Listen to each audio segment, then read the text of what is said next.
Batticaloa Joseph pass வித்தியாலய பழைய மாணவர் சங்கம் முதலாக நடாத்தும் வெண்பந்து கிரிக்கெட் சுற்றுப்போட்டி இன்று ஞாயிற்றுக்கிழமை 29/6/2025 காலை வைபவ ரீதியாக ஆரம்பித்து வைக்கப்பட்டது. வித்தியாலய அதிபர் சில்வஸ்டர் நிக்சன் தலைமையில் நடைபெற்ற இந்நிகழ்வில் அதிதிகளாக முன்னாள் அதிபர்களான KRP விமல்ராஜ், S சுகுமார் மற்றும் பழைய மாணவர் சங்க ஆலோசகர் KJ புஷ்பராஜா ஆகியோர் கலந்து கொண்டனர். இச்சுற்றுப் போட்டியில் 6 பழைய மாணவர் அணிகளும் ஒரு பாடசாலை மாணவர் அணியும் பங்கேற்கின்றன. இதில் பழைய மாணவர் சங்க அணியில் 6 பேர் ஆண்களாகவும் 1 பேர் பெண்ணாகவும், பாடசாலை மாணவர் அணியில் 7 பேரும் ஆண்களாக இருப்பது விசேட அம்சமாகும். இப்போட்டித் தொடரின் இறுதி முடிவுகளை இன்று மாலை உங்கள் தென்றல் செய்திகளில் எதிர்பாருங்கள்.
போட்டிக்கு வருகை தந்திருக்கும் அனைவருக்கும் காலை வணக்கம்.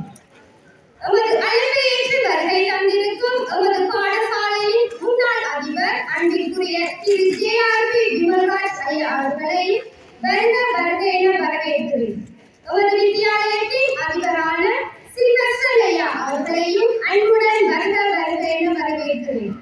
நான் அறிந்த வகையில் கிட்டத்தட்ட 1 மாதமாக பழைய மாணவர்கள் முயற்சி எடுத்து இந்த நிகழ்வை நடத்துவதையிட்டு நான் பெருமகிழ்ச்சி அடைகிறேன். இந்த நிகழ்வில் கலந்து சிறப்பிக்க அனைவரையும் நாம் வாழ்த்தி நேரத்தை கருத்து கொண்டு இந்த நிகழ்வு ஒரு வெற்றிகரமான நிகழ்வாகவும் இந்த பாடசாலைக்கு ஒரு தொடக்க நிகழ்வாகவும் நடக்க இறைவனை வேண்டிக் கொண்டு என தலைமுறையை முடிவிக்கிறேன். நன்றி, வணக்கம்.